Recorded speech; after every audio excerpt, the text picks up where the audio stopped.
That applies. No, thank you. So when you go in, and we're talking about the discussions for anybody that's coming in a little late.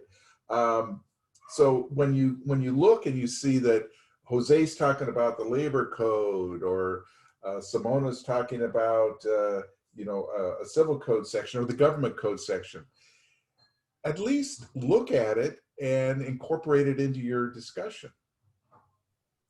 Because again, unlike in some of the classes where the purpose of the discussion is for you to put up the right answer and it's based on whether you did the right answer or not that you're being graded, we're looking here at the process. And as a team, and Kristen will tell you, that the a bunch of lawyers will sit around and have meetings, I don't know what else you'd call it, where we'll talk about a case and people start throwing out the ideas. And one of the things, is if you're sitting in those meetings as a paralegal, someone's talking about workman's comp and someone else is talking about a government tort act and someone else is talking about that. You should be taking notes on all that, because for all you know, at the very end, your supervising attorney might turn to you and say, hey, Raymond, write me a brief on what we talked about. And then they get up and walk out of the room. You're going, what did we talk about? So think of your discussion as the same thing. You see other people talking about things that you're not talking about, look at it, ask some questions. So when I'm doing the grading, I can see that you did ask somebody, say, well, why did you do that? So at least you're spotting the fact that there's other issues that people are talking about. So that's the way that we're looking at it. And somebody asked me, well, what's the right answer? Well, the right answer is that, you go through and right now you're not at a level where you could probably spot all the causes of action. And we're starting off with a small set of facts, and possible things that we might be looking at would be maybe a workman's comp claim, a violation of the First Amendment. Well, we'd have to do some research on that to find out, is there even a cause of action if a private party, because Easy Mart is a private party, they're not a government agency, if they violate my First Amendments, do I even have a cause of action? I don't know. We haven't done the research yet. And that's probably going to take you into maybe it might be just a federal cause of action under, I think it's 1945 or one of those sections that covers, government intervention in the First Amendment rights. And then a number of people notice the police actions. Well, and there was some good citations there. I was very pleased to see that some people brought up that they needed to look at the government code. It's basically government code section 100 et sequitur, and more in the area of presentations of claim. We're not doing that here. You would do that in your torts class, okay? So if you haven't had torts, don't worry about it, but they will talk about the Government Tort Claim Act, that prior to the court getting jurisdiction, meaning that if you file your complaint that they can do something, prior to the court getting jurisdiction, you have to comply with the Tort Claim Act, where you give actual notice to the governmental agency and things of that nature. So that is something you should also consider if you're asked to look at the statute of limitations. And maybe I should define that for you too. The statute of limitations is the window that that the court has jurisdiction if you file a complaint. One of the responses to a complaint is a demur. And in simplest terms, and when you take Kristen's class, she probably spends, 2 hours lecturing on this topic. A demur is basically, I call it the so what motion.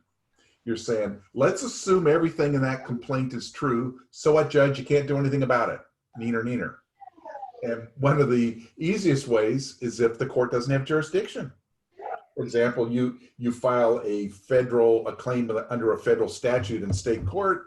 Well, the state court doesn't have jurisdiction. It's like, so what if they're right, judge? You can't do anything. Dismiss the case.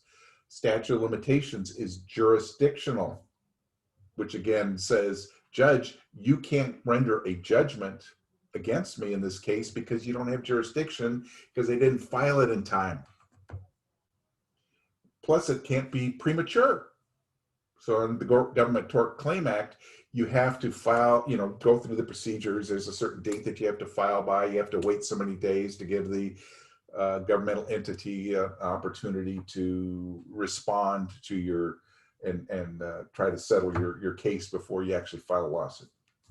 So that's where this particular one was going. So and I thought it was good. Some people were saying maybe there was an assault in there. Again, we'd have to do the facts and look at some more research and things. But so what you should have gotten back to your supervising attorney was to look at looking at everybody's discussion. Okay, you should have rounded out your final post with what you saw everybody talking about. Because, as I said, this is a team effort that we're putting together. So, does anybody have any questions on how we're doing these discussions? Because we're going to do another one this week that's very similar. Hello, Professor. This is Amal. I do have some questions about this week discussion. I don't know if you want me to address it and talk about them after this. Are you talking about the one we that's already closed, or the one that's the one due on the 23rd? We'll talk about that later. Okay. Yeah. Wait. Thank you. Yeah, we'll talk about that at the end of class. Yeah. Okay. Thank you. Professor? Well, only because I think what Kristen's going to talk about will put some of it in perspective for us. Again, Tort Claim Act, got to wait till she has time to respond. Yeah. Who else had a question? I heard. Professor? Yes, Gretchen. I have a question. In the fact pattern, it talks about how Easy Mart's around the different shopping centers. Even though it's a private property, but it also has a walkway where it's connected to the store and everything.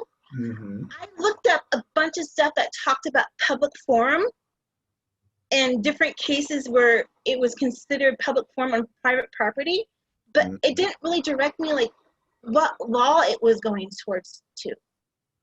Well, how do you figure that out? When we get into a little more of the research, that will be some key facts dealing with let me go to my notes here real quick. Because I was looking for stuff towards that. The location of the store will have some significance in later research because it's a little different. The cases, because it's case law that I'm thinking of here, and pointing you towards some cases. Fact is one of the cases we're going to look at in our discussion next, the one coming up, sort of sets some of the groundwork for how location might have some significance. Because if you're talking about the pet store in the middle of the mall, it's going to be a lot different than let's say a Trader Joe's or maybe a Vaughn's or a Ralph's that might not. Right. Well, Trader Joe's and Costco both are private property and not considered public forum. Yeah, so I'd say some of these. That's not necessarily true. Yeah, there's limited public forums, but this is part of the sticky widgets that we'll get into. Yeah, like Rick was saying later. But this is also some of the stuff that isn't. It's not cut and dry. This is where it's like, well, it's a little here, but it's a little there. What do we want to do? So that's kind of by design, and that's more for probably the second half, like when we get to the second half, maybe, from how Rick's designed everything. I have a question. Elizabeth. So when you're looking at the statute of limitations, do you want to look first at what court it's going to be held, like the jurisdiction itself? Because I know in the fact pattern, it's in Marin County, I believe. Well, that's venue. You're talking venue, not jurisdiction. Okay, sorry. Jurisdiction is the state of California. Yeah, or sorry. federal court. Now, which does make a difference. Right. Venue, remember, again, it's been ages since I taught civil lit, and my simplified version that I'd probably use for Business 105 students as opposed to paralegal students would be: jurisdiction is the court's right or ability to render a judgment. Venue is which courthouse do I go to? So I always think of jurisdiction as anybody here ever get a ticket in Orange County? Just, I'll tell you, I've had 20, so it's not a bad thing. I think, Karen, where did you get your ticket? Where was the location of the stop? Don't tell us what it was for. One. Most recently in Look. Newport Which Beach one? near John Airport. Oh, you're breaking up. Where was it? So my video was West Newport Beach, right next to John Wayne Airport. But I didn't So hear, the where court was that it the was ticket? at was the court right there on MacArthur? Boulevard in You were in Newport Beach. Newport Beach. Yeah, so there, in Orange County, venue is depending on the location. And when you look venue up on their Yes. website, it'll tell you, well, which city was it in? And so she got her ticket in Newport Beach. So the courthouse she would have to go to, if she had to go to court, would have been the one there. I think it's on Jamboree, isn't it? So Yeah, then you would look Jamboree at and Burt. that court's Yeah. statute of limitations. What's that? Would you look at that court's statute of limitations if there is? No. The jurisdiction is statute of limitations deals with jurisdiction. Remember I said that. Mm. Jurisdiction, So- state of California, venues the Yeah. courthouse. And so if you got a ticket, let's say in Santa Ana, you're going to go to Central Court, which is there just a couple blocks from the college. You get one in the city of Orange, it's still Central District. You go just a little further north on the 57 freeway and you get a ticket, you're going to end up in Fullerton on Barclay Avenue. Okay. You go drive a little further north, you're in the across the LA County line. You're either going to be in Norwalk if you just cross the LA County line, while if you were 20 feet the other way, you'd end up coming back down to Central Court. You know, because it's not jurisdiction, it's venue. What's the proper courthouse to go to? Two different things. So jurisdiction is the court's right or ability to render an enforceable judgment. Statute of limitations deals with jurisdiction. So to back up just a little bit, to answer the question about jurisdiction and statute of limitations is who has jurisdiction? Since this is the state of California, but how about if it's the federal case? Because we talked about First Amendment rights. So we might have to look at that at another point in time, because the statute of limitations, and I don't know what tort statute of limitations are in federal court because I've never filed one. But what happens if the case is in Nevada instead of California? You'd have to look up their statute of limitations to see what would apply. I just want to jump in with another thought. Practicing law in Nevada, that might still be important to know so that you can advise your client to make sure they see somebody before it runs. Yeah, one more thought to put in for like the jurisdiction idea. So I always define it as the power of a court, the authority of a court to make a legally binding decision. And not to be too like historical, but I think it helps ground you. The power and authority of any court to make that legally binding decision literally touches all the way back to the Constitution, right? Federally. And then of course, the California state constitution is mirrored that. And so it's the idea of like, when can the court tell you what to do? So if you stole your neighbor's lawnmower 35 years ago, that case is too old for criminal law or for civil law for your neighbor to sue you. It's just too old. It's beyond the statute of limitations. So the state legislature passes the statute of limitations, and they have said, yeah, that's a crusty thing. You were a bad neighbor. You stole your neighbor's lawnmower. You never returned it. You're kind of a bad neighbor. But there is no legal action that can rest. The court doesn't have power to put you in the penalty box, to take your stuff or put you in jail or take your money for stealing a lawnmower 35 years ago. It's just too old. The statute of limitations can be changed by legislatures, and we see that. But so yeah, did you hurt your neighbor? Yes. Are you a bad neighbor? Maybe, but the injury that was suffered is not one that the court has the power anymore to fix, because they don't have the power to issue a legally binding decision in something stealing a lawnmower from 35 years ago. Now, if you murdered your neighbor 35 years ago, that statute of limitations for homicide, right, is forever. So the legislature has said homicide has no statute of limitations. So if you murdered your neighbor over the lawnmower, the court has the power to issue legally binding decisions and put you in jail or, you know, whatever. But for stealing a lawnmower, we've just decided, court doesn't have power and authority to issue decisions. They don't have jurisdiction to do that. So statute of limitations is both super simple in some cases, but it's really powerful because it speaks to the overall philosophical limits, you know, of a court's ability to solve problems, if you will. So deep thoughts. No, I'm just kidding. Okay, thank you. You're like more than you wanted to know. Any other questions on our discussions in general on what we're trying to accomplish with them?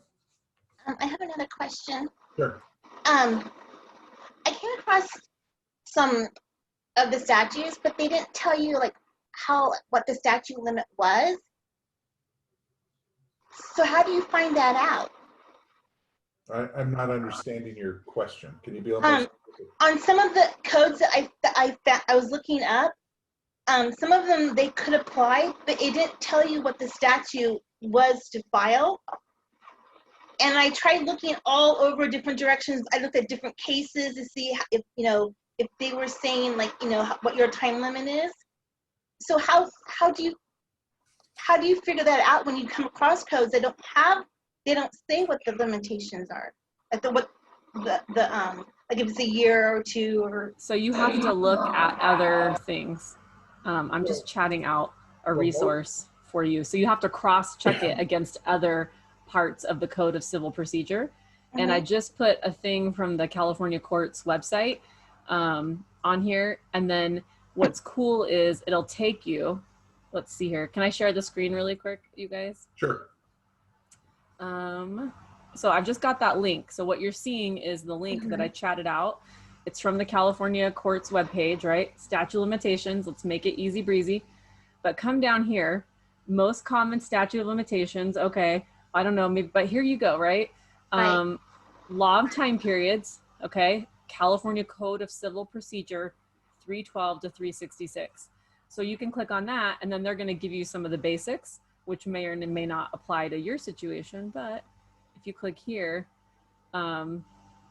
this whole section, so you're going to have to do some of your own hunting and pecking to like look up some of these and see, well, which one do you think it is, you know, and look through this code to see where your item fits in. And then this is also where practice guides become really powerful, like the specialized research guides, which I think we'll look at later, that actually go through, like you can get a whole book on just, we ordered one a few years ago, like neighbor disputes, like legal disputes between neighbors. And it'll take you through all the different types of claims neighbors have against each other, what the statutes are, what the statute of limitations are. So you can find practice guides on if you have this workers' comp or if you have this kind of case. But so sometimes you're gonna have to like pull something from here, but then cross-check it against a different part of the code. I was doing that right, because I did go to the courts and look up their limitations, and then I went in through other stuff like you showed me, and I based it on some other stuff, what the limitation was that was connected with some of the codes. Yeah. So, Okay. I mean, it sounds like you did it. I mean, you guys are wanted to all make- learning, you know what I mean? Like you're all learning, and some of this stuff, there's one right answer, but some of it, there's multiple right answers, you know?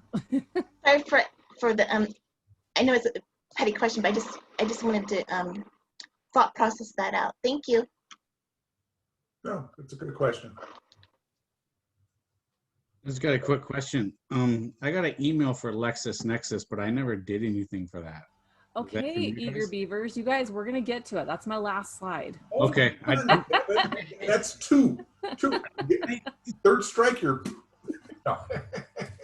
I was just like, I got this. Ahead I'm of like, us. do this. Last week, you're Well, trying that's to the hardest thing with graduate, this you know, a class. semester What order early. do we do things? You know, it's because, yeah, well, I got it, but I'm going to tell you about that later. Don't worry. Yeah, I'm going to tell you. All right, I'll shut up now. It's okay. You've been spammed, your account's been hacked, delete everything. I'm just kidding. I had a question. Okay, so if I need your social security number, your mother, no, before you do that. okay, so I had a question because I think I and some of my fellows went down the freedom of speech line, and but I got hung up on if it was a freedom of speech issue, that would be in a federal court, right? Oops. Whose chicken wings are done? That's It my could, thing. it could be. So here's interesting. On one hand, if you're going to file under federal freedom of speech, like under First Amendment, it could be. But if you're going to file under a similar California state law provision, right? Because remember, you have lots of times federal rights, but then many of our federal rights, California has also mirrored. Yeah. So you could sue under the similar California provisions. So Okay, it so would, but you're, where would that have gone? Because I think I went to the California, so like whatever we were just looking at, that that section is where I ended up. Between that and the government code, is that anywhere close to where it should be? I don't know. although I'm trying to remember, was the prompt just to do workers' comp, or was it to find whatever causes of action? I need to go back, because on one hand, if it's just wide open and you're just kind of wide open, it was brainstorming, wide open to find the what statute of limitations should you be reviewing? Because you're the supervising attorney. Then I think you could look at all of it. So you could say, if we file federally, and that's a real, like you guys, the kind of uncomfortable, if you're being stressed, these are real things, because the client might come to you and you're like, you know what, we can file federal under these federal provisions. We could file state under these state provisions, because you're right. If we're going to file under federal law, then we've got to file in federal court. If we're going to file under state law, then we're going to be in state court. But maybe what is this? Maybe the statute of limitations for the federal action is different, right, than the statute of limitations for the state action. Maybe the person's coming to us and they've missed one, but not the other, right? Or maybe the federal action requires us to, and I'm making this up, I don't know, first go to the EEOC first, right, and file a complaint there. And that's a really tight timeline of, I don't even know, I'm making this up, 60 days. And we've blown that. So then maybe, so those can be the discussions that the team has of like, what's the best way to kind of game this out. And then what's best for the client. Maybe we think we'll have a better chance in federal court than in state court. Maybe state would be better than federal. That's better remedies. Yeah, better remedies. Or we can also bring these 5 other causes of action in state court, or, I mean, who knows? So that is part of the discussion. So you're not wrong to like look at those things,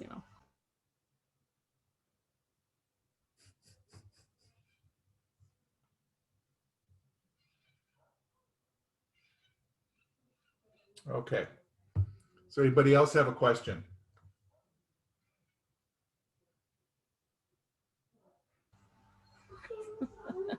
Sorry, I got people like, yeah, where's dinner? I'm like, ask your daddy. He's making dinner. Professor, sorry to interrupt you, but can we do an example just to make sure that we get this right? Can we do an example? Can we like find the cause of action and go to the website where you told us to go and just do one, so we make sure we get this right? If you have the time, I don't know. Rick, did you have like a set one already you wanted to use?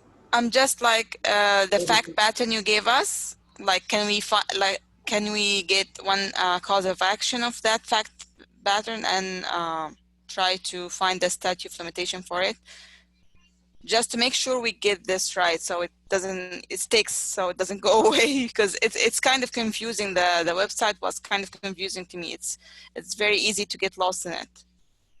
Well, most of you pulled up Code of Civil Procedure section 3035.1. So anything like a tort cause of action or things of that nature, it says it's 2 years from the date of injury for negligence of another. It's the general provisions of the Code of Civil Procedure. And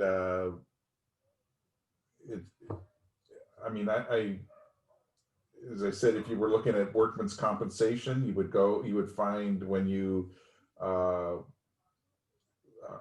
look at the workman's compensation and for statute of limitations, you come up with the 5405, which is 1 year from the date of injury for workers' comp. When you put in statute of limitations, it showed you a whole bunch of code sections, and you have to basically go through and read them, because like it says for loss of real property, well, that's not going to, I mean, I don't see anything in our facts to deal with a real property claim, damage to property. I don't see at this point a breach of contract cause of action, unless we find out later in our fact pattern that there was some contract between the parties. So it's. I'm trying to think back to the fact pattern, but this is where it gets, it's like, and sorry to interrupt you, totally brainstorm, right? You could do, is this an unlawful, was she fired? Is this an unlawful termination? Is this, a restriction of her speech? Is this a workers' comp? And so I think on some level, we're both making it harder than it is and easier, because you could just pick whatever speaks to you. Do you like this issue? Do you like that issue? Pick one and then just go figure out what the statute of limitations is for it. And that's, if I'm reading, and tell me, Rick, if I'm wrong too, but so it could be whatever you saw, and then just find out. It's more of an exercise. We're not judging like your ability to make the right legal call. This is just your ability to kind of find something and match it with the statute of limitations. Does that make sense? So, and the discussions are more, you're working on a team. So you came up with one thing and somebody else came up with the other. Well, you should look at the other things and see where did they come from? Where did they get those? This was not an exercise in, did you give me the correct code sections? They're there in the group talk. I went through, I saw most of the things that I would be thinking of. And the fact that, you may have a 1 year, statute of limitations is going to trump everything else. And I'm thinking of cards when I said that. Because if I go past my 1 year, I might not have my workers' compensation claim. Because I'm not saying if I file a lawsuit, because obviously a workers' comp lawsuit is going to be in a completely different forum than a tort action. But what I was saying is here, hey, we just got this new client that we might be representing. And one of the things, the very first things I told you this last week that I do is figure out what are my time periods that I have to do things. Anybody here that's had me for 101, 121, 297 knows that I have a time management assignment. And the first thing I tell you to do is to go through and look at every single assignment, because in those classes, everything's there. I don't add anything. It's all there. Figure out when you have to be doing things, because a number of the assignments, you can't wait until, oh, it's due Friday, I should start on it now. Oh, it asked me to do something over the last 3 weeks, 4 weeks, 5 weeks, 6 weeks. There's a timekeeping assignment that requires you to do weekly, daily timesheets. Well, if you don't start, and it's not due till December 10th. So if you don't start until December 1st, where's August, September, October, November? Well, lawsuits work the same way. You have to sit there and figure out when something's due. Do I have to send a notice before that, and work everything backwards? So the first thing I want to do is figure out what's the shortest time period I have to deal with. And in this case, I'd say right now, it's probably the 1 year statute, and for all the other, the Tort Claim Act's a lot less. So if we're actually going to file something against the city because of the police action, if we find that something actionable, I have a very short period of time that I have to send my notice out, or I have waived my action against the governmental agency. I will not have jurisdiction. The court will not have jurisdiction. So that's the importance of a statute of limitations exercise, is to figure out what are our time restraints. Because one of the things is, no matter how much you go in and tell the judge what a great case you have, and how you're, it really wasn't your fault, because you were sick or something like that, the judge is going to go, yeah, but I don't have jurisdiction. I can't do anything except say goodbye.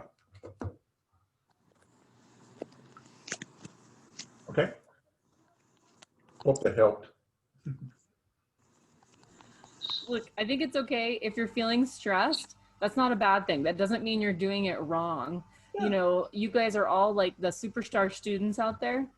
And so I think on some level, to the more superstar students, it's like you want to know what the right answer is, you know, because you're going to find it. You know what I mean? You are going to, I know Kevin's going to find it, you know, you're going to find it.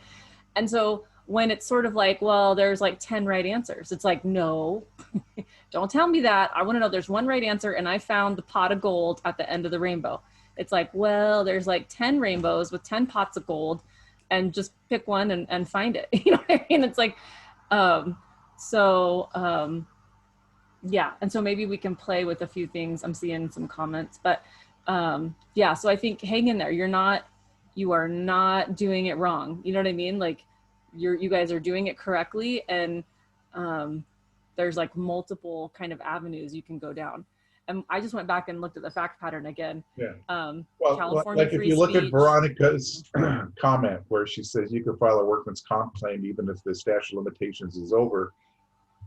Well, one of the exceptions, because there's also exceptions, is if you've given proper notice to the employer within a statutory period. It's not just that you gave notice to the employer. So, you know, the time period's gone by and you never gave notice to the employer, and now you're trying to say, well, I just gave notice last week. That doesn't start anything late already. So you still need to, that's what I'm saying, is you know, like with the Government Tort Claim Act, you have so many days from the date of the alleged injury, the damage, to notify them using the proper format that you have a claim. If you don't do that, the court does not have jurisdiction over your case if you don't do it within that period. So that's what I'm saying. That's the type of thing we're looking at, and the fact that some team members came up with that, some team members came up with the workman's comp, some came up with the torts. That's why you tend to do things as a team, so that you have people looking at it from multiple angles, bringing in their different viewpoints. But in the discussion, I want you then to take all that and blend it together with what you're going to put in as your final post.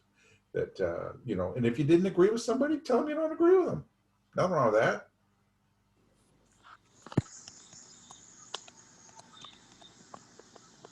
Okay. Okay, so let's see here. So just hang tight. Let's, and I'm no expert on workers' comp, so I would think all of you and Rick know far more than I do. Oh yeah, take Jesse's class. We may be adding it to the schedule for the spring. You know, oh good, that would be awesome. To Amal's question, actually Lexis, because you'll have access to the practice guides, so that could make it easier to figure some of this out, because it allows you to search by causes of action, which is super cool. So hang tight on that. We're gonna get into that. But yes, but it's hard because you have to kind of we're learning some basics first, and then we'll teach you some more advanced things. Yeah, you guys, on one hand, this class is getting like super extreme. You know, you guys are just shooting for like the advanced stuff. Okay, I'm gonna share my screen to just get into the, now this is gonna seem so basic for today, you're gonna die. Like what I've got is like so basic compared to where we've been.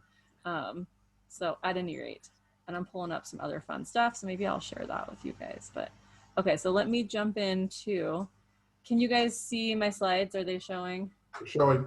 Okay, thank you.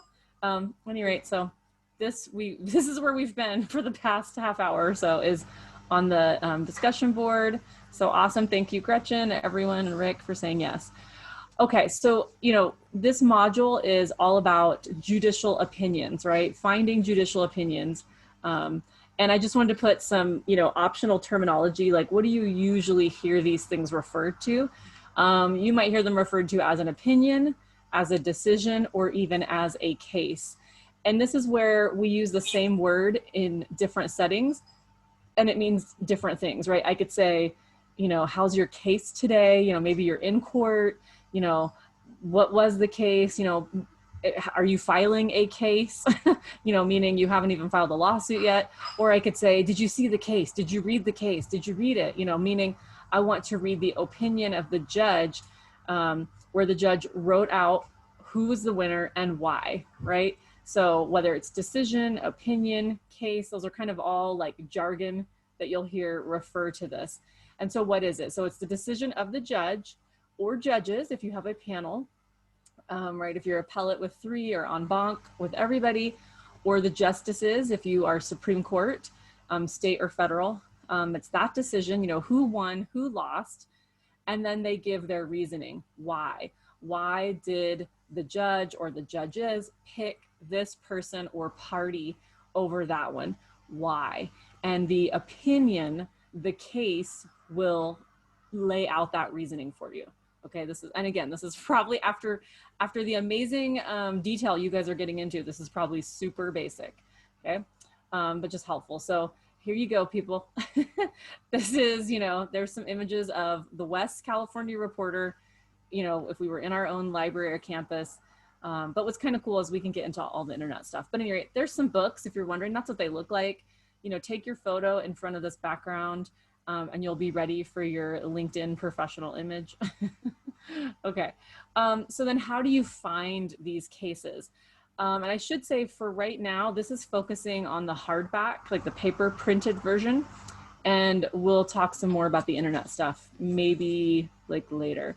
But at any rate, so the decisions are published in case reporters, and that's the name of them, reporters.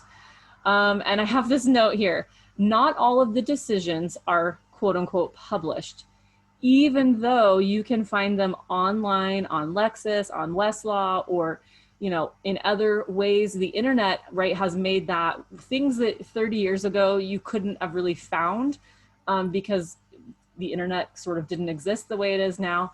Nowadays, you can probably find virtually every decision a judge has made in a case, but not all decisions are published.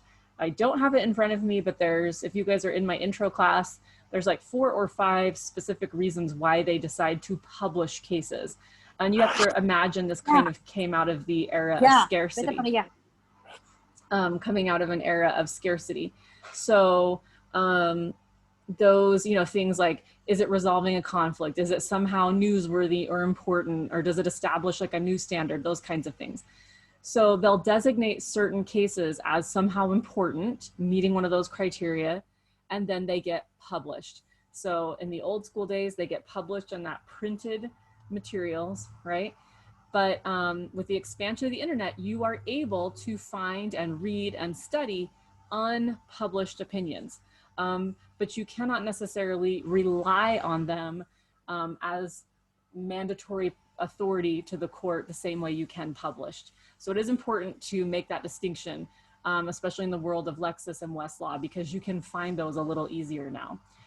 But at any rate, in the books, they are published in chronological order by the date of the decision. So this isn't when the case starts, when the lawsuit was filed. This isn't when they started the hearing, you know, it's when the decision is published. You know, so if you think of the United States Supreme Court, they work on those opinions for like 6 months sometimes. So however long it takes the judge to write their opinion of how they are justifying the winner, you know, okay, it's chronologically from when that is published, from when it is issued. So when you think of like those books, the book is just organized by the date.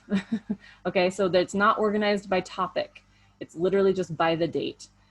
In California, similar to many other places, and these slides are just focused on California, we have official and unofficial reporters. We have book series that are official and book series that are unofficial. Official in this sense just denotes the publisher. So official means it's published by the state of California, so kind of bare bones, but it is the official, like by the state of California. Unofficial means it's published by a private company. And the key for California here is Westlaw, West Publishing. But what I want you to understand, I know we've brought this up in other times too, is that official versus unofficial does not mean less quality, okay? Because actually most researchers prefer the unofficial version. It really just in the legal sense denotes, is it a government publisher or a private publisher? But other than that, It doesn't have anything to do with quality. And in fact, you probably would prefer the unofficial. Okay, so I'll go to my next one. So then what do I have here? This you can find in the yellow book, you can find in a lot of different places, but this is sort of your breakout of where the decisions of the California Supreme Court are listed, okay? So the official reporter, which is by the state of California, the book is called California Reports. Reports. So sometimes students will ask, hey, how'd you know that that was an official? And I'm like, because I know California Reports is official, and I also know that the abbreviations have that Cal only, right? So therefore I know that that is official, meaning it was published by the state of California. And then just a breakout of the time period of the publication. So first series, second series, third, and fourth. And you can see it's just strictly by time, okay? Let me go the other one. So then Westlaw is the publisher for the unofficial, okay? And again, California Reporter, as opposed to Reports, and California Reporter is our unofficial Westlaw reporter. And how do I know? Like I could tell just by looking at a citation that it's a Westlaw. And that's because the abbreviation is going to have this reporter, RPTR, on the back, right? And so that alone, can you guys see how that's different than the basic Cal? I know I'm like writing on it. Can you guys see? One has just Cal and the other has a reporter. Like drop Yes. a 1 in the chat box if you can see that difference there. So drop a 1 in the chat box if you can see it. If not, okay, like the ones are flying. So sometimes, like again, students will say, how did you know? How do you know what book to pull? Veronica's like, one's all, I know it's, again, you guys are way genius at this point. It's because when I look at the citation, if it has RPTR in it, then I'm like, oh, that's the Westlaw one, you know? If it just has Cal, then I know that that's the state of California. So pretty cool that you can already start, you know, pulling some information from reading the citation. Another thing that we haven't really gone too deep in is, ready? And this is something that if you're in my intro class, we talk about, so you guys should be super advanced. What do you think? Am I gonna find a case from Texas in either of these books? Yes or no? You can chat. Am I gonna find a case from Texas? No. Yeah, no, I don't know who that was, but no. You know, so there's another thing. Like if someone's like, I'm looking for a case from Texas, and you're walking around with a California Reporter or a Cal Reports, I'm like, I don't think you're gonna find what you're looking for, right? So again, you know, use the information in the citation in the book. California Reporter, California Reports, only California, okay? So we're kind of lucky. I think most states have that, but at any rate. And then the one that I didn't give you samples of the, I can't think of the name of the citation, was the Pacific Reporter. So Pacific Reporter is the regional digest, and maybe I don't have the map, but you can Google it. It's kind of, again, the whole West Pacific side of the United States. It includes California Supreme Court and other states' Supreme Court. So the same case could be published in California Reports, in Pacific Reporter, and California Reporter. Like the same decision could be published in 3 places, right? One's official, 2 unofficial.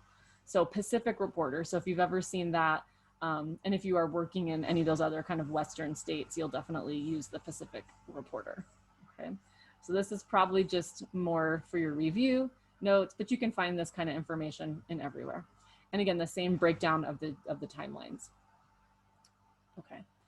Now, same exact chart, but for the California Court of Appeals, okay? Like who's falling asleep?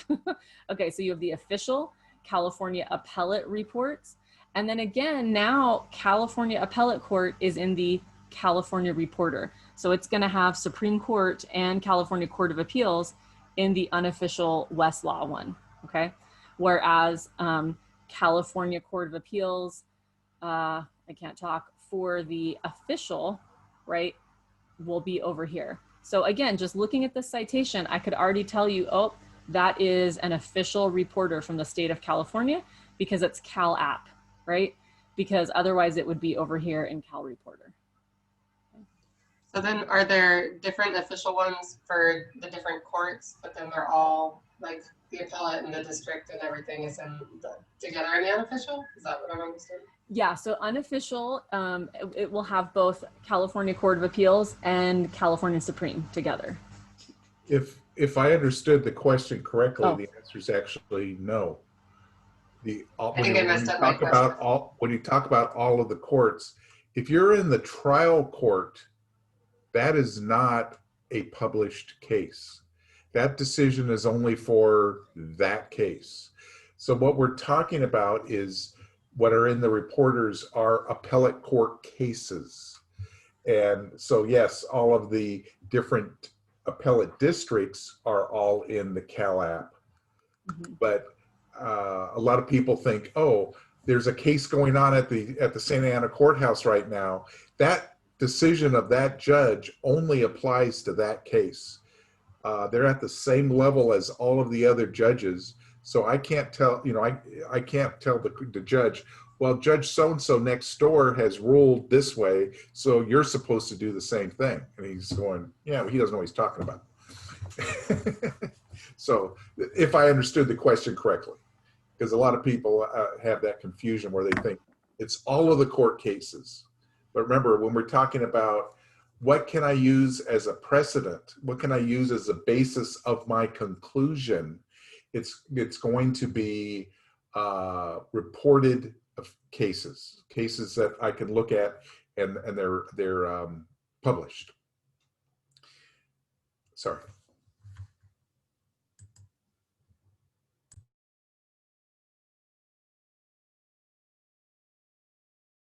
Liz, you're too funny. Yeah, no, it's a good thing we're all here. And really important point, you guys. So, people always want to say, oh, can we study People versus OJ Simpson versus the People? OJ Simpson versus the People is a trial court decision. I mean, I think there might have been something that was appealed, but the big spectacle with everyone, 20 years ago, that is not an appellate court case. So that's not going to be published in these books, right? That's just a trial court case. So great point from Rick about the difference that you're going to see in there. Now on the other hand, if you study the O.J. Simpson case in Nevada, that did go up on appeal, and the appellate court did say what happens in Vegas stays in Vegas, and that's why O.J. stayed there a while. I'm just giving the answer. There's one more. So somebody was asking about the Anna Nicole Smith Supreme Court case. Hold on. I've got another thing in front of me. The federal, because I didn't put federal on here, so my bad. Federal, you have the Supreme Court reporter, okay, which obviously has the Supreme Court. And then you have the United States reports, US reports is the official report for the Supreme Court. You have the Supreme Court reporter, which is the unofficial from Westlaw. You have United States Supreme Court reports, lawyer edition, which is Lexis's version. And there you go. So you have Supreme Court reports, Supreme Court reporter, and the US Supreme Court reports lawyer edition, which is the Lexis one. That's a lot. Yeah, so there's 3 different book series for the Supreme Court. So US Supreme Court has 3 books, right? The official is Supreme Court. And that's another little trick. Reports is official, reporter is unofficial. And then, I can't think. And then Supreme Court reporter, so SCT reporter is West. And then the lawyer, Supreme Court reports lawyer edition, that's such a mouthful, is the same thing from Lexis. I was just trying to relate a case to this, trying to figure out and relate the case to what we're learning about right now and use that case. Mm-hmm. Yeah, so the only thing, my slides are just strictly for California, but you can kind of take that same architecture that you're going to have a set of books that will publish the decisions of the Supreme Court of the United States, official, published by the federal government, Supreme Court reports, and then unofficial, published by the 2 privates, Lexis and Westlaw, and with the word reporter. So Supreme Court Okay, got it. reporter, Westlaw, Supreme Court reporter, lawyers edition, Lexis. And then they'll have the same breakdown of years. So you'll have an official and an unofficial. And it's a mouthful. Yeah. Okay, so let me. Okay, so I think we mentioned this. It's, again, the appellate court, California Court of Appeals. And I don't know, maybe that was the other question. It'll have like the first district, second, third, fourth, fifth. Are there 6? I think there's 6. So remember like the color map where the state of California is split into the judicial appellate districts. So it'll have cases from all the appellate districts within California in these ones. Okay. Let's see here. So one of the big questions, and I think you guys have this because everyone seems to be good today, you know, official or unofficial, right? So obviously the publisher is different. We mentioned that. The key difference besides the publisher though is what it contains. The unofficial publication has the research tools, research helps that you want. The unofficial version has several things. So the biggest one is this uniform system of indexing, also known as a key number system. And that is central to Westlaw, the headnotes, the digests. So the best way I can explain this is you have to think pre-internet, right? So you have to say to yourself, before you could use the internet and supercomputers to link cases and hyperlink and issues, and you know, just like you might go through and organize your books or organize your clothes and go, these are winter clothes, let me put a tag on those. These are summer, let me put a tag on those. These are fall, tag on those, you know, and separate your clothes out or create a little Excel spreadsheet, you know, so that you'd know what you have. Before you could use a computer to do that, how would you keep track of these things that are about 12 different issues? You know, one case might have 7 different issues. Like it's about this cause of action, it's about freedom of speech, and then it's about defamation, but it's also about an evidentiary standard. Okay. It's also about a weird summary judgment standard that is totally separate from anything to do with defamation or freedom of speech or whatever. So how if you didn't have the internet, how would you organize that? So Westlaw created, and this is really why they're famous, a key numbering system, and it does still persist today, where they basically just subdivided the entire world of legal topics, right? And then just gave them a number. You know, they said, this is defamation, subdivide 1. This is defamation, key number 2. This is defamation, key number 3. And when you look at the cases, they literally used like a little key emoji, like it has like a little symbol of a key on it. And then it will say defamation 100.002. You know, it's wild. So they have subdivided all these areas of law, sometimes into hundreds of subtopics, so that when you could look at a physical book, right, without having the benefit of the internet, you could be able to go, I want to look for something that's on like defamation subtopic 150.2. And you could easily, using this system, find that without having to use a computer, something that was kind of created probably before computers, as far as I can tell, but mimics that same, I mean, right, humans created computers, so you know, you get it. We follow the same thing. But that is what makes Westlaw special, is this keynote system. And we'll look at that in a second. But remember, the books themselves are organized strictly by date, which as I was doing research for presenting this to you guys, like every resource I looked at said the same thing. Publishing by date makes them virtually impossible to search, right? Like all the fake books that Rick and I have on our backgrounds, you know, you can't just pull one of those books and go, I just want to read the family law cases. I just want to read the immigration cases. I just want to read the cases about probate. They're not organized that way. You'd have to like thumb through thousands of pages. It'd be useless because they're just published by date. So Westlaw created almost an add-on, right? An additional set of books that they have been able to read all the cases and create this kind of index digest as like a whole separate thing. So you can look at that book to then figure out which one of the books from Rick and I's fake backgrounds that you want to pull. Because actually using the books themselves is kind of useless that way. So I know you're all like, Who is asleep? Who is concerned? Okay, so let's talk about these head notes. So they use head notes, what are head notes? It's notes written by the editors of Westlaw. And this is super important for all of you to remember. These head notes are not written by the judges. So they are not law. When you look at some cases, you need to understand what is written by an editor of Westlaw or an editor of Lexis and what was actually written by the judge. And they're called head notes because they literally appear at the front or the head of the case. Okay. What's kind of radical at the time is that they include a short summary of the relevant law. So an editor, a human, reads this case and sort of gives it a little summary, or they give a little summary about the 10 different points of law. Let's see here. Raymond, we're going to get into later the citators, and that's what you're asking. Like, how do you know if the case you're reading is still good? You know, I'm reading Plessy versus Ferguson from 1890 or something. Is that still good law? No. Weeks from now. Yeah, it's coming up, Raven. So hang in there. But yes, there is a way for you to, figure out if it's still good law. But the second part of your question, that's where judgment comes into play. And that's where legal training comes into play. Like, is this the right case for this client situation?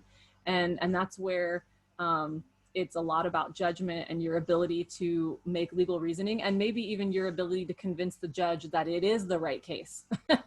It's like there's three different pathways we can take. I'm going to convince you that we should take path number one. In 2 weeks, we'll be talking about citators. The generic term like Xerox for them are called shepherdizing a case, because it used to be Shepherd's was the only publisher that you could go to.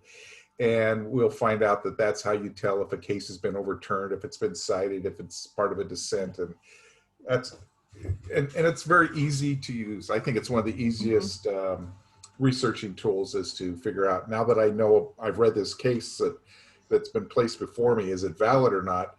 I go and shepherdize it, and we'll talk about that in 2 weeks. It's actually about half done. Yeah. We're working, you guys. We're working on it. So head notes. And here's the thing, when we had this in person, we would spend a lot of time looking at these, but we're online, and definitely all research is kind of moving to online only. So let me just tell you what this is, and then we'll see kind of how you can look at it now. But at any rate, the editors read the case and they link it right to a topic and a key number. Like this case is about, homicide, but it's also about sentencing, and it's also about, a certain random criminal procedure motion, so it's about 3 different things. So maybe you don't care about the homicide part, but that criminal procedure motion is the exact same criminal procedure motion that you're having in your case. So you read this case because you're focused on that 3rd issue, the criminal procedure thing, that specific motion. So that's what you need it for. So by having this topic and key number, it allows you to zero in on these very specific issues that seems kind of, well, isn't that obvious in the age of the internet, when you can link things and use all kinds of stuff. But in back when they were created this, it was radical, So it allows you to find other cases on the same issue, the same jurisdiction, all of that.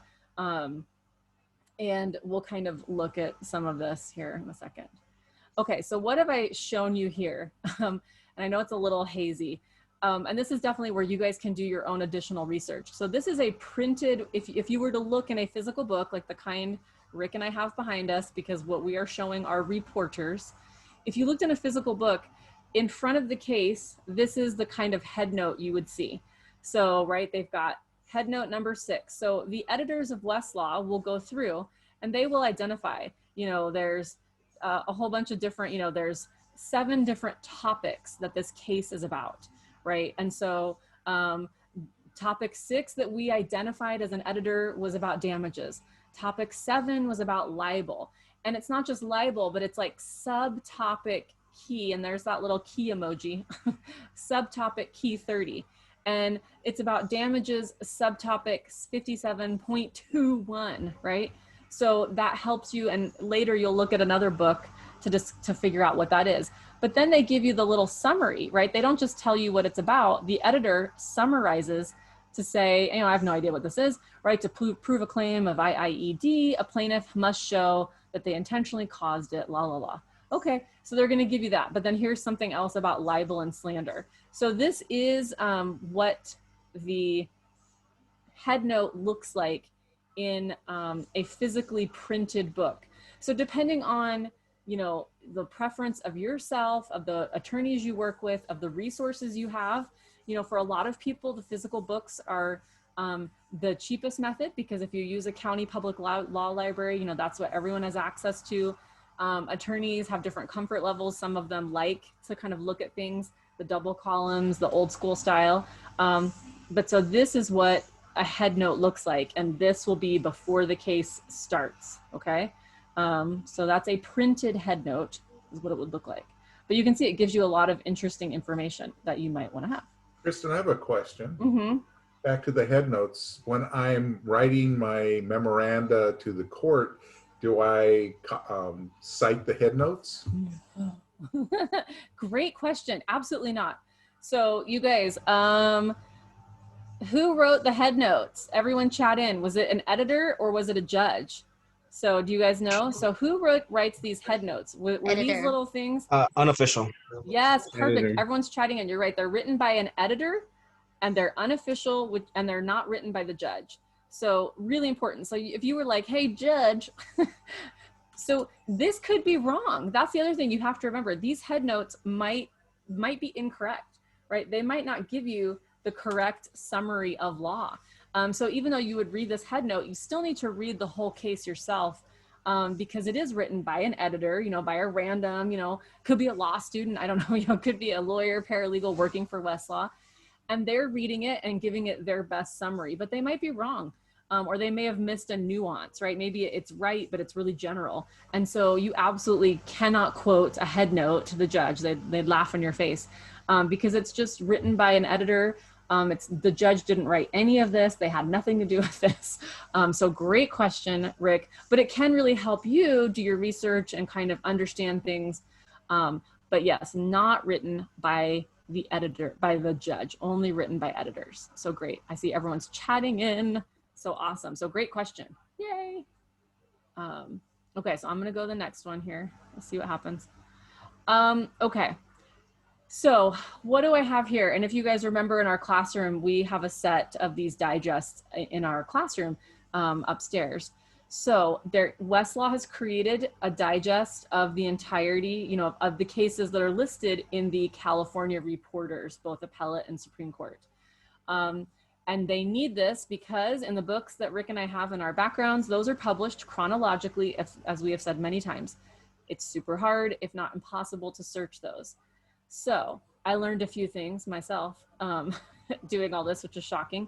Not shocking that I learned it, but I was like, holy cow, I never knew that before. So what is this? It's called a digest. And a digest is a giant index to all the cases. But it's more than just an index. That's the part that makes it a digest. What makes it a digest, as opposed to just a plain old like word index, is that it has a summary of the cases. So that when you open up this book and you look at a topic, and I don't have a pullout page from here to show you, but when you look at the digest, it will actually list the case, but then it goes one step further from a regular old index, and it gives you a little 2-3 sentence summary of the case. So it's the same as an index. It's a giant, you know, I think this is like 60 volumes. If I'm remembering it, it stretches across the whole back of our classroom, 60 volumes printed, something like that, index of all the cases, but it's more than an index. It has little summaries. So what you do is these books, you look up by topic. You're like, I'm thinking of defamation. And then you go to the D for defamation and you look at, you know, it has an outline. So you kind of thumb through the outline. What subtopic do I want of defamation? And then you go to those pages and then you start seeing, and it'll give you citations and summaries that you can then go look and find yourself. So and sort of answer Amal's earliest question. This is where in these summaries that you would find, oh, what is the statute of limitations for defamation? That would be one of your key topics that you would look at. Perfect. And I may, stay tuned because I may be able to post up a couple of like the pull out pages from the printed book, although sometimes I'm not sure what the utility is that right now, but at any rate, but that's what's cool. So for a long time, I always call it like, it's a digest, but it's an index, who cares? Well, now I know the difference, why it's a digest. It's like an index plus because it has a little summary. So you're all used to seeing like an index in like the back of a textbook, you know, a back of an academic book where it gives you all the topics and it tells you which pages to go to see something. And then it has the summary. So, oh yay. So, oh yay, Liz, good question. Should we go to oyay.com just for fun? Just for fun. I'm feeling crazy. Let's go to oyay. Don't shame me for all my windows that are open. Hold on, I'm gonna share the screen here. Let me go to oyay. Let me pull it up and then we'll go to, let me share the screen. Hold on, share the screen.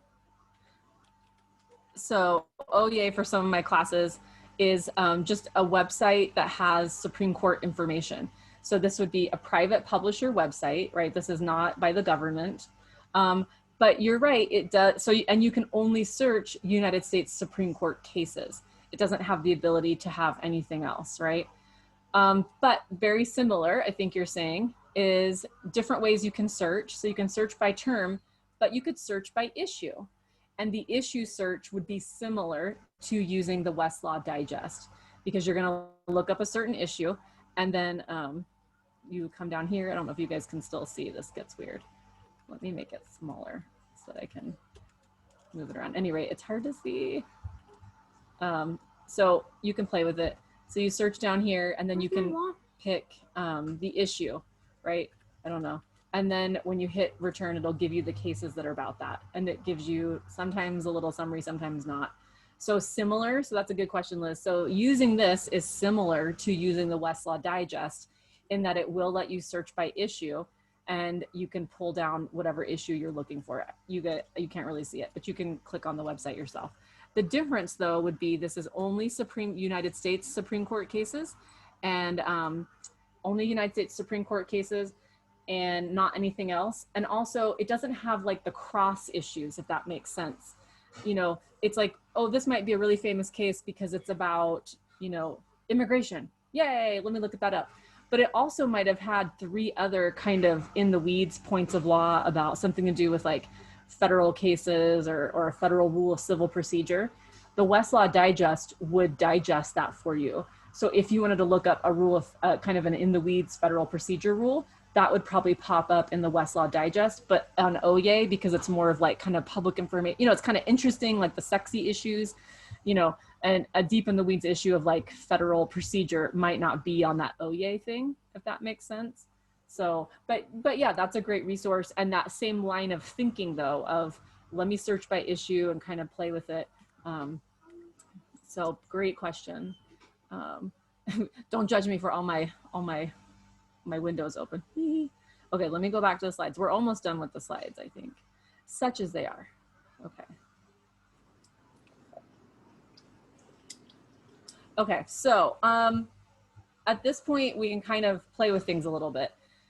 So a citation, and that's coming up next. You can almost type a citation into any online search engine and it will come up. Notice the almost is a little asterisk there. There can be some complexities to it and we'll look at that. We're gonna do a Google Scholar demonstration really quickly to show you some stuff, but let me just remind you how to do this in the physical library. Like if you have a work library or the county law library, you need to find the correct book series, pull the volume, go to the first page, and then you're gonna confirm it by looking at the title. And let me show you, I think the next slide. So here is a basic citation, which probably is a bit familiar to you at this point, just from other things we've done. But I like this little image because it, you know, labeled everything. So I did not make this. I've just stolen them off the internet. But at any rate, it's education, it's fair use. We're fine, we're fine. But so you can see, right, here is the volume number, the reporter. So let me get my little annotations going, hold on, because I would use slightly different language to even explain some of this. So the reporter abbreviation, to me, I would call that book series, right? And right now, some of you are like, well, how do I know what F3D means? That's okay. Maybe you don't. You would look that up.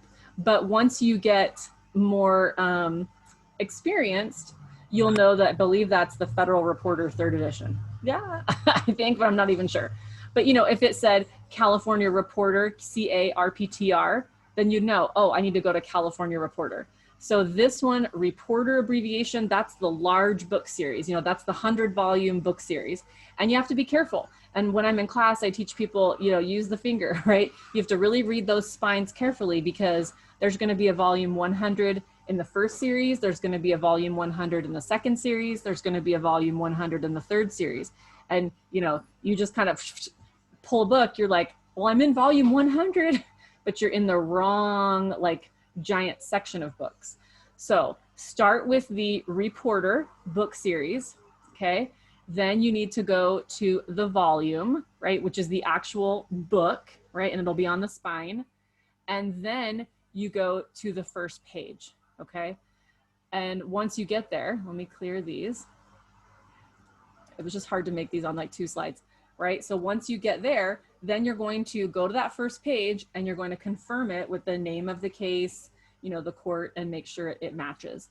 But, oops, anyway, so here is kind of that breakdown of everything. So what you can tell from a citation is you can tell the court it came from. So this came from the Second Circuit Court of Appeals, and this was decided in 1994, you know. So, and it's American Geophysical Union versus Texaco. It's probably an oil and gas case, I'm gonna assume, just based on Texaco and some geologists suing each other. But at any rate, so when you see, and that's kind of that universal rule of citation that we talk about, right? The universal rule of format. It's really the 3 things. It's the book series, the page number, and the volume, right? Or it goes, I can't type. Volume, book series, page number, okay? That's sort of that universal elements of a citation, whether it's a case or even anything that you're dealing with. So it is, so when you look at it, it's these 3 elements right here. And these 3 elements tell you the volume, the book series, and the page number. And that 3-part architecture in that order is mirrored, whether it's encyclopedias or treatises or case reporters, volume, book series, page number. Kristen, I have another question. Mm-hmm. I know when I'm in the Superior Court that the plaintiff's name always comes first. Was America Geophysical the plaintiff in this case? So that is a great question, and we don't know, because at the appellate level, and this is where you have to remember, so great question from Rick, of course.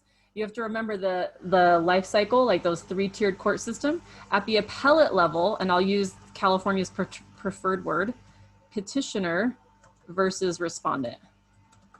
And then sometimes they, to be even more specific, they'll say things like plaintiff petitioner. Wow, I can't write, that's fine. We'll just put 2 T's. Plaintiff petitioner versus defendant respondent. So you'll notice that being in some of the books, they'll describe it to tell you that, hey, at the original level, this person was the, you know, the other side, or defendant petitioner versus plaintiff respondent, that kind of thing. I may have flipped them, but so in the appellate court, it is listed by who appealed, as opposed to who filed the original lawsuit. And that is why it can get really confusing. And I often, when I read appellate court decisions, I have to read the beginning like a couple times, because I'm like, who was the original plaintiff? Who was the original defendant? Who sued whom? What do you, like, it takes me a minute, because, and so the better judges who are more modern writers, like if you're reading a case from like the past 10 years, they'll probably put this very clearly. But I find older cases, it can be harder to read. So California prefers petitioner and respondent instead of appellant and appellee, right? The more modern terms, and really good judges will list things as plaintiff petitioner, defendant respondent, or defendant petitioner, that kind of thing, so that you can tell, well, how did they start at trial court and who appealed what and where are we now? But you're right, this title will be based on who appealed the case. So a lot of your criminal cases where it was people of California versus, you know, Jones for the criminal trial case. When it gets appealed, it's Jones versus California, right? Because Jones is appealing their conviction. And so the name switches in that spot, I think. Yeah. But great question, of course, from Manzano. Great question. Okay, I'm gonna clear this. What other questions do you guys have?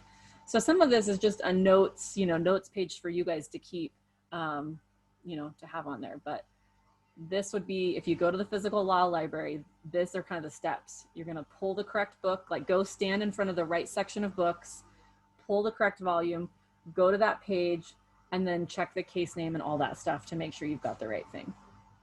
Okay, and then, so we're gonna do Google Scholar in a second.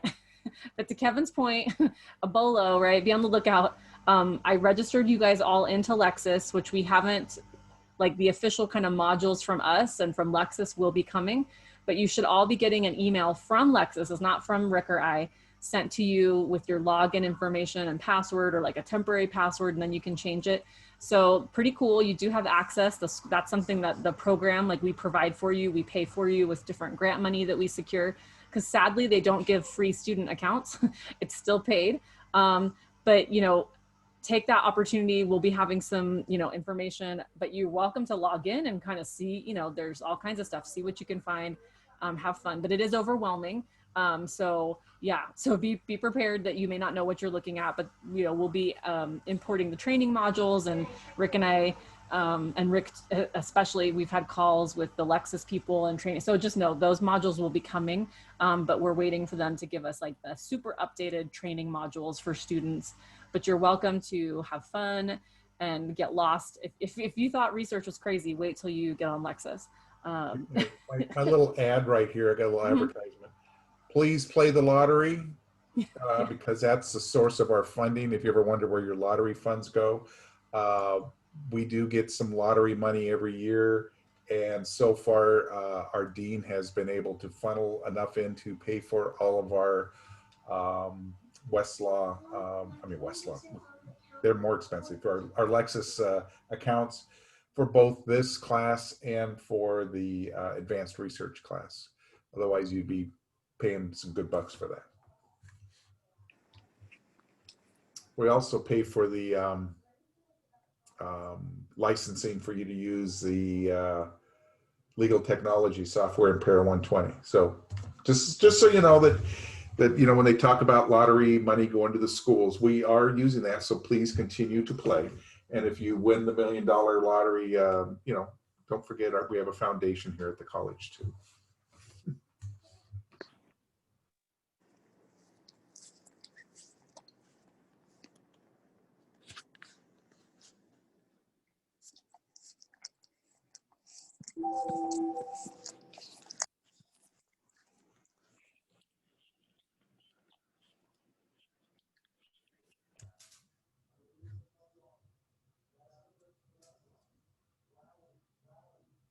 Sorry, I had like I had to get a Zoom code for my daughter's dance class all of a sudden. So, you know, like, why not? It's the pandemic. Like, what's happening? Where am I? Thought I was so on top of things. Okay, I'm gonna go to Google Scholar. So I'm gonna share the screen, but again, you guys are welcome to kind of play with it, and then we'll hang in there. But yeah, pretty exciting. And a lot of that work, you guys, you should know, is really Rick putting in all the grant applications. I mean, that's tons of paperwork for both Lexis and for the stuff used in Kim's classes. So cheers to Rick for doing that, because he is the one, he sort of just tells us, anytime you think you need money, send it my way and I'll work on it. So kind of cool. And I don't know, I don't think there's many programs that, you know, whether it's relativity, all these things. Anyway, we're the best. Yay. No, I'm just kidding. You know, we have to toot our own horns a little bit, but I appreciate people using the emojis to give us some love. Okay, so I think, again, in some of my classes we go over this, but it's kind of new and different, and so it's useful to see Google Scholar. So, like, I'm right here, I'm at Google, I guess you can see whatever. There's different ways you can get into this. Like, you can just type it up here, Google Scholar, you know, however you want to get there. There's like a ton of different ways. You can join it from the little hamburger on the side, the little 3 box. But you can see now you are in Google Scholar. So this is Google searching the scholarly journals and other cases. So if you've ever needed to, you know, maybe you're doing like a psychology paper or a biology thing and you need some of those scholarly journals, just know they also live on Google Scholar. But this is really important. And if people mess up, this is where I see them mess up. It's right here. Do you guys see articles or case law? So this is what's known as a radial button, right? You either, you know, you just press or press, press or press, but you will get wildly different results. So make sure that when you, if you're going to use Google Scholar to pull a case, make sure that you have clicked case law, okay? Now, because I think I'm in California, it might auto populate California because it's already reading my location, you know, but I don't know if you guys saw that. You can go back and like once you click here, do you see how it says select courts? Like, I don't know, drop a 2 in the chat box if you see that, select courts. And if you go there, okay, good, people are seeing that. So let me clear this. You can select courts. And now you could actually, so if you were like, no, I want to search Nevada, you know, or whatever. So you could select some specific courts. They have all the states. They have federal, United States Supreme Court. So you can select your court there. I don't know if I'm going to select anything because I don't know what I want to search. Okay, let me just go cancel. Oops, go back. I've messed it up. I've broken the internet. No, I haven't. Okay, so I'm just going to make sure it says case law. And I'm just going to type in that citation from that case that we pulled that was on that other slide. So it said 60 and it was F3D. I'm not even putting the title. I'm literally just putting the number string. So what's important about the citation, the numbers and letters, is that it acts almost like an internet barcode, like a, you know, that kind of thing. Okay, and I feel like I clearly, so do you guys see already what I did wrong? Like this is the demonstration of like how not to do this. Oops, I pulled articles. I don't want articles, I want cases. So I'm like, oh geez. But again, I'm not gonna freak out. I didn't break the internet. I'm just gonna go back. And I don't know why it just did case law. Case law. I'm just gonna try federal courts because I know it says F3D. So there it is again. Oh, shoo, shoo, it worked. Oh my gosh, that was so stressful. Did you guys see that? Oh, drop a 3 if you're proud of me for finding this American geophysical case. I don't even know who these people are. Sounds like geologists. Thank you. People are like, thank you for the Kevin. Thank you. Oh, Veronica dropping me 3 3s. Thank you. At any rate, but don't freak out, you guys. If you mess up, if you get the wrong thing, you didn't break the internet, right? Your cell phone photos weren't leaked to the internet. Just try again, just back up and try again. So I knew the title of it. So I'm like, sweet, that's my case. It has other cases here, but I can click on this one. And what you read when you are on Google Scholar, you are reading just the case. There are no editorial head notes. This is not Westlaw's product. So probably if I was a computer person, Google is literally just indexing the official court's documents. But anyway, so here's the case, yay. So you can read it. It's gonna tell you who, you know, the attorneys were, that kind of thing. But here we go. So how do you know when a case starts when you're reading it? Because you see the name of the judge. So everything that follows like this point is what the judge wrote. Okay, so this is just the parties, the attorneys, everything underneath the judge's name is what the judge wrote. And then anyway, and you can just start reading. So I'm already seeing some big words. I'm like, uh-oh, interlocutory appeal. Uh-oh, I'm gonna have to look that up. I don't remember what that means. Uh-oh, it's already 2 words in and they've blown my knowledge base. They've blown my knowledge base, you guys. I'm gonna have to look it up in my Black's Law Dictionary. Anyway, so they're giving you background, whatever. Every judge writes differently. A couple things. You see this little 915 that's kind of in gray, kind of hard to see because it's grayed out. And there's a little star there, 915. Do you guys see that? Drop a 4 if you can see that. I know it's tiny. Maybe I should make it bigger. Can I make it bigger? Okay, some people are saying they see it. Awesome. Awesome. Okay, it's not really making it bigger, but oh no, it did. Hey, oh, I made it really big. Ooh, cool. Okay. Oh, oops. Sorry, hold on. I accidentally stopped sharing. My bad, my bad. Okay, so you guys can all see this. What is this 915? this is Google telling you that if you were looking at this in a physical book, right here, boop, boop, boop, is where page 915 would start. Okay, so if you were looking at this in a physical book, if you needed to cite, because sometimes you do, to the actual page, like you want to cite this part right here, that they have 400 to 500 research scientists, you know, oh, this is awesome. They presumably photocopy. I need to know what this case is about. If you're telling me this is about people making photocopies, I want to know. But at any rate, so if you need to quote this line, you're actually going to have to tell the court, this is on page 915, right?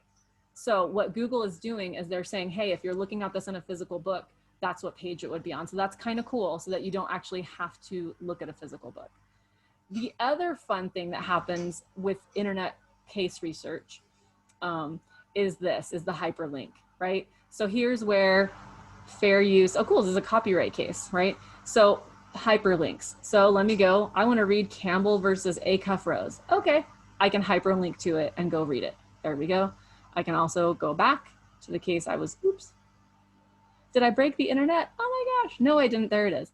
Anyway, so you can now hyperlink instead of having to go pull more books from the shelves. And that's like kind of those old school movies where people have like 10,000 books next to them. You can just click on the hyperlinks and read it.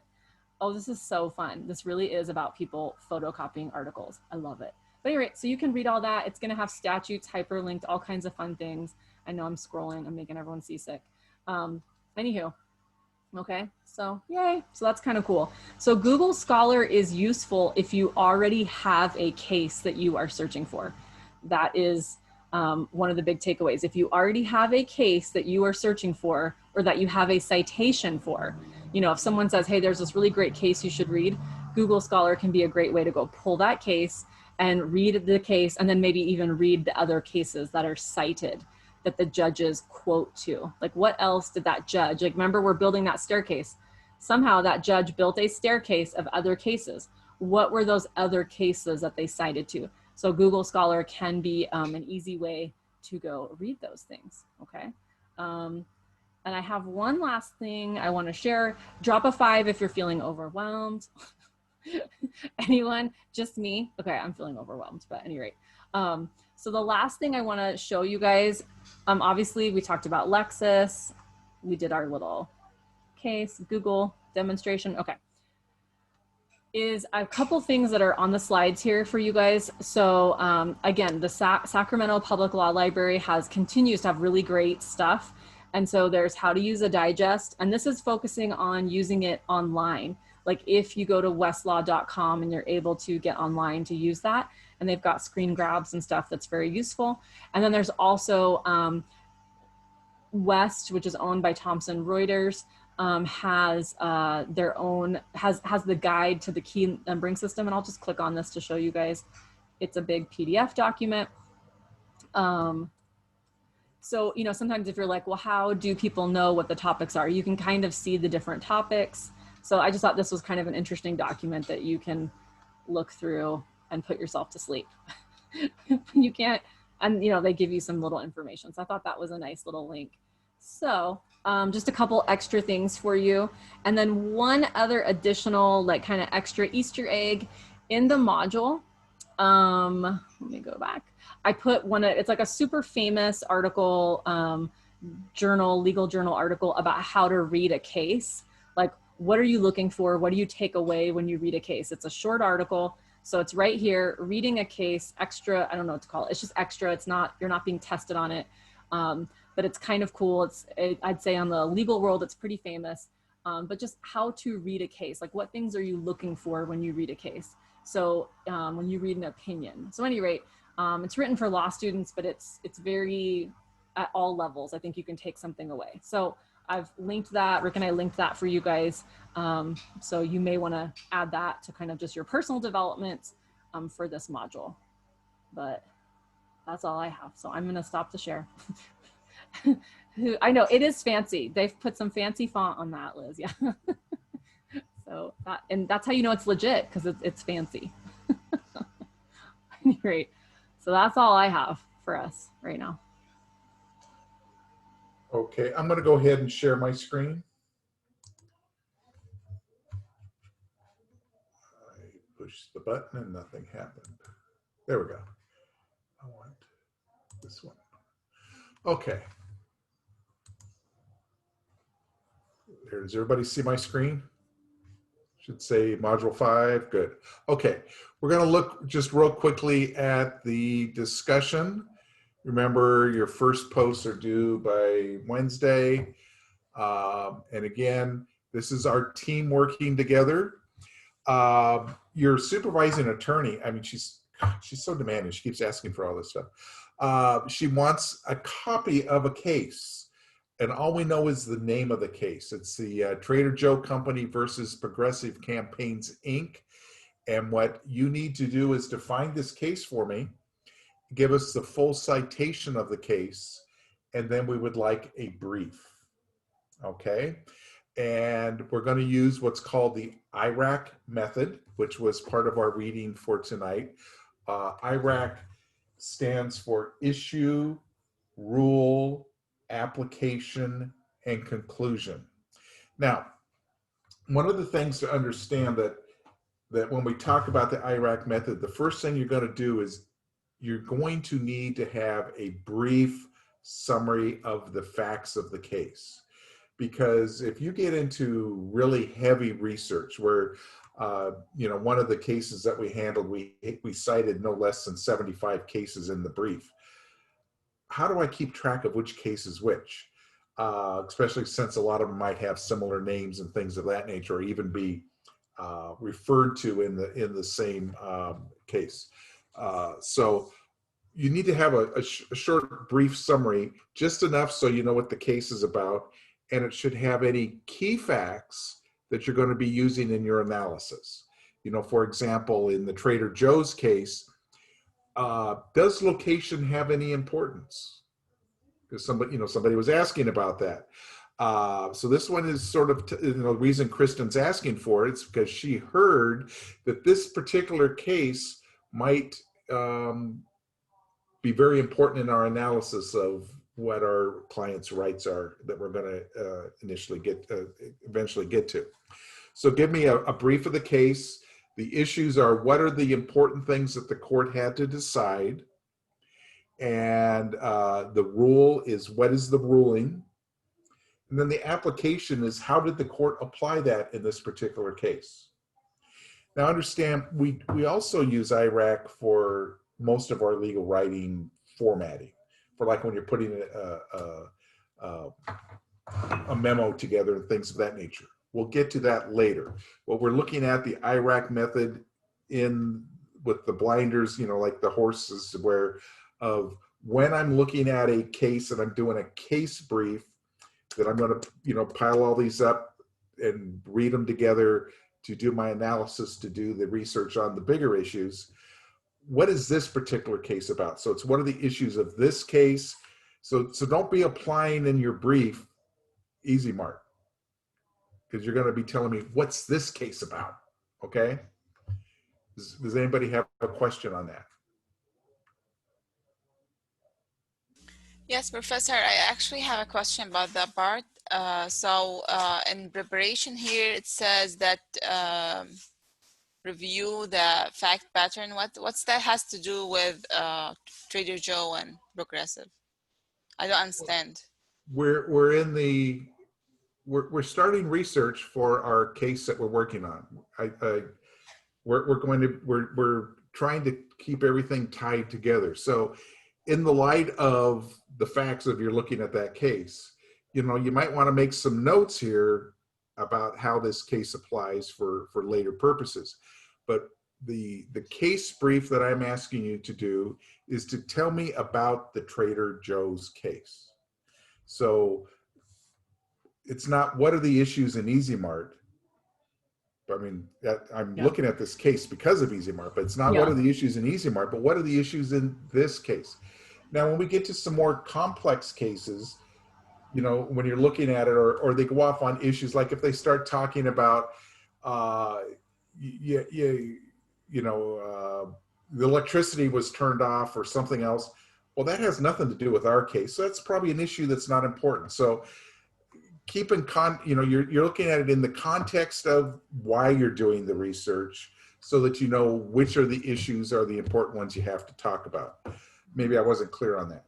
Yeah, and I think what I'm not looking for you to do is to say, the issue here is, did Sarah do this? No, because Sarah's not in the Trader Joe's case. Yeah.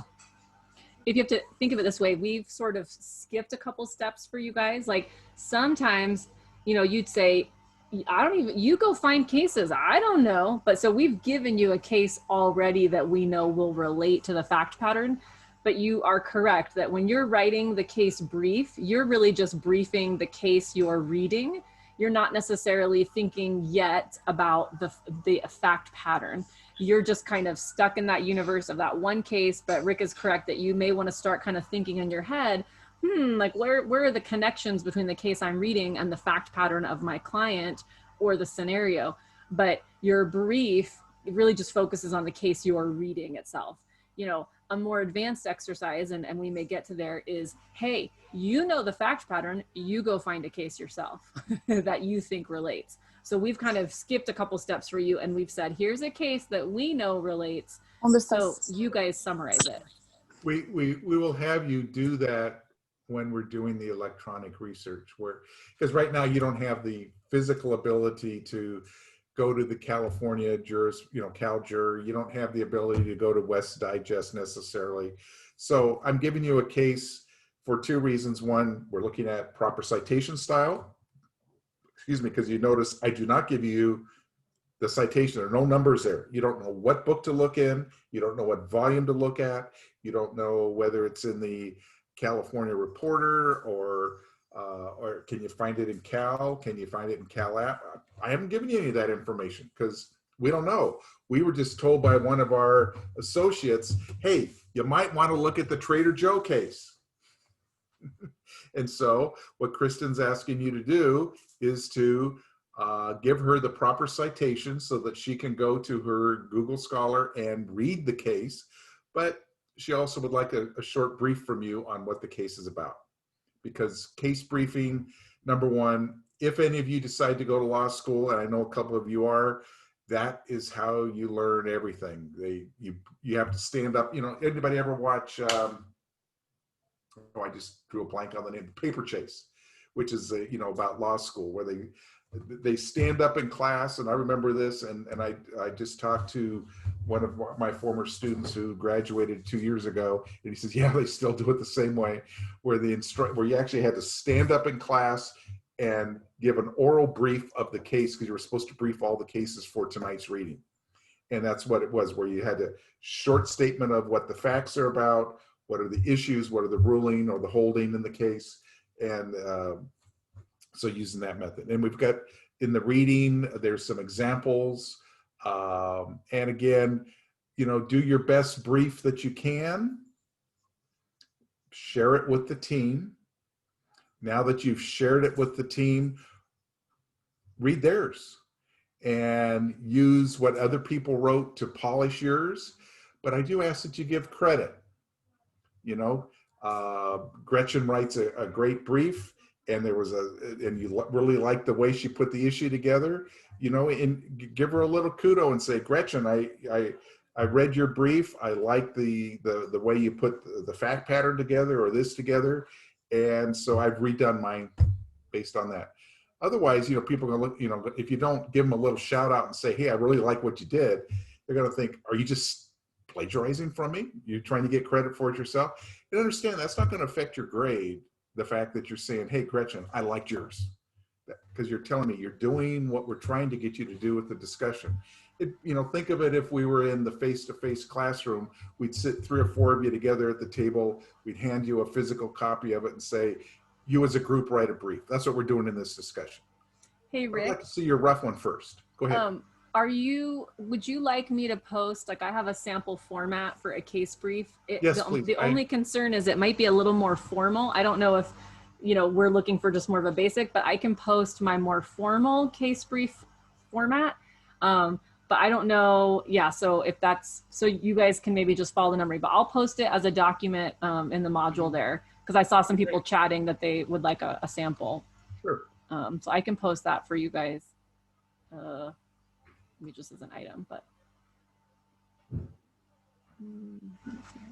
No, that'd be good. Okay, yeah, I'll add that.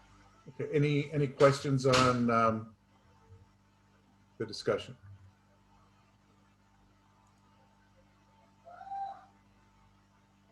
So I'm sorry to ask so many questions, but I just want to make sure that I do this right. Sure. So we can look up different sources to find the citation for this case, right? Not just the one that you have on discussion, right? Yeah. So the one I gave you is an easy way to find it.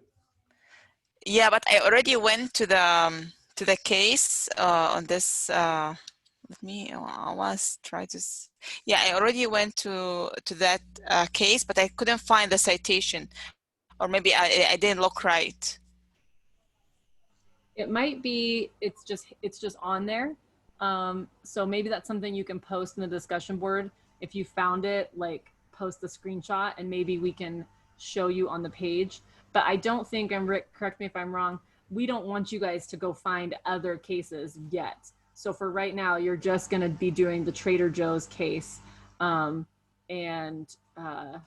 know, so even though there could be 10,000 other cases, we're trying to make this simpler, right? We're like steps, like we're one step at a time.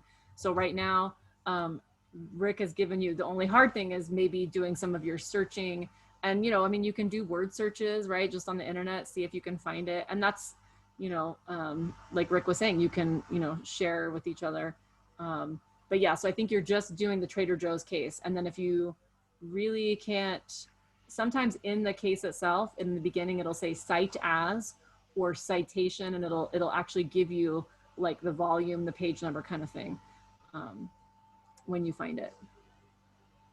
I do find the case number, but case number and division, but nothing else. I mean, so that's the doc. Like, there's going to be other numbers. I don't know if maybe we need to look at it, but yeah. So that's like the docket. Keep looking, because somewhere it'll say cite as, and it's going to be either Cal or Cal Reporter or Cal Apps. Okay. It should be nearby there, but that part is like the docket from the original trial court case. Okay, I'll keep looking. Thank you. Okay, I'm just looking real quick here to see. It's taking forever. Yeah, but you can use other sources like the Google Scholar, any of those. So what we're looking for you to come up with is the case, because what it's doing to me right now is it's asking me, because I spelled something wrong. It's asking me, do you mean this, which is spelled correctly? And I say yes, and it just keeps asking me, is that what I mean? But okay. But you guys, I hate to be a pickle. I just put, I literally, like, if I were you, I would take that exact thing that Manzano put in the discussion board, the title of the case. I'd just put it into Google, and you're going to see 10 million, because I just Googled it myself. That's what I do 99% yeah. of the time. And anything you hit literally has the citation. Like, it's got it coming up almost immediately there. So I know that might be frustrating, because you're like, I don't get it. But remember, the citation you're looking for, it's going to be a Cal App, a Cal Reporter. So just keep looking around. There's a lot of things out there, and you might have to go to a couple other links, but I definitely think, if nothing else, or go to the California Courts website that I think Rick referenced in the discussion board too. So. Yeah. How do you get to the Google Scholar again? So just type in Google Scholar, like if you go to Google. I knew that. I was just testing you. Okay. No, it's okay. But a lot of people don't know about Google Scholar. So you can do it from just typing in Google Scholar and then hit enter, and it'll take you to, like, I think it's scholar.google.com if anyone is looking at it. I think it's scholar.google. And then if you use, let me just share the screen. I'm gonna go to the Googs. Okay, so the little hamburger, like the little the expansion box on the side. Do you guys all know what I'm talking about? So if you hit that, I gotta move everything out of the way. If you hit the hamburger, you can, it keeps going in. You'll have to hit more, but when you hit more, you'll eventually see Scholar will appear in one of these as well. I think it's easier just to type in Scholar, but wow, I don't even know what's on here, but eventually as you scroll through, Scholar is one of them that comes up as well. And they've even changed it. Wow, this is a lot of junk, but at any rate, so it's probably easier to type Google Scholar or scholar.google.com. And it's got like the little cap and gown, the mortarboard. It's got like the little hat. So if you see it, this is terrible because I'm showing, this will take you 10 minutes. Oh, there it is. There he is. Do you guys see it? Yay. I only had to scroll down the whole page, but so if you scroll down the whole page, there it is. Click on Scholar. Oh, and then I guess I have to go to it again. I don't know. It hates me. So there you go. But whatever. Search. Hey, search tips, whatever. So share with each other how you found it, what you looked at, what steps you took. Yeah, because when I used a little slightly different tool and I got it in 3 seconds. Yeah. I'll give you a hint. It's a 1999 case and it is a CalApp case. There you go. And that's from the citation that's on my screen right now. So it's a good thing I'm not sharing. Thank you. This is so helpful because I thought we were only supposed to use the California link that we got. So I was like, oh no. So I'm glad we went over it. I'm trying to use the official tool. Remember, this is my first time doing this class in about 10 years, and it's first time in this format. And I'm not stringent on things. And like I'm looking at that, I'm going, okay, that tool's a little harder to use and some of the easier stuff, which we get into in the next few modules. You know, I have, because after the citator, we go to internet research, which is what we're sort of jumping into and doing now anyways. Because one of the things you'll find is that tons of information for legal research is available just on the internet. Even if you didn't know about Google Scholars, if you typed in Trader Joe's versus Progressive, you could find the case. You know, it's available. It's all, yeah. But I think you get a little cleaner shot if you use the Google Scholars format on that. And when we get to Lexis, it's going to be when we're doing, you know, actually using the online online research. These things that will be your go-to once if you have a license to use Lexis, you're going to use that because number one, when you do searches on the internet, just because it's on the internet doesn't mean it's true. No, it's true. No. Because, for example, I'm shocked. Do you mean things on the internet are not real? I cannot. Yeah. I need to go take a minute.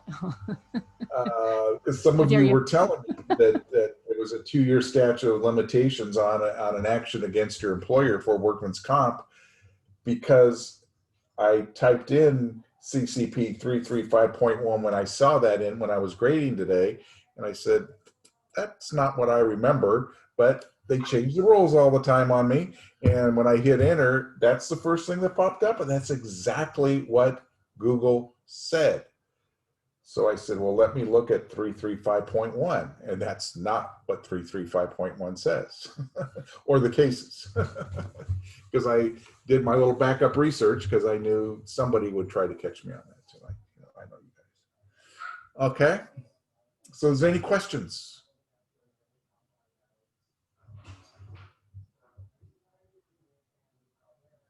Well, I'm done. I'm ready to go have my hot wings. I know. I'm just laughing. I can see everyone's like faces. Like, any questions? Any questions? Who's got a question in there? Again? Do we have to do it with the same spouse, or can we change for the second round?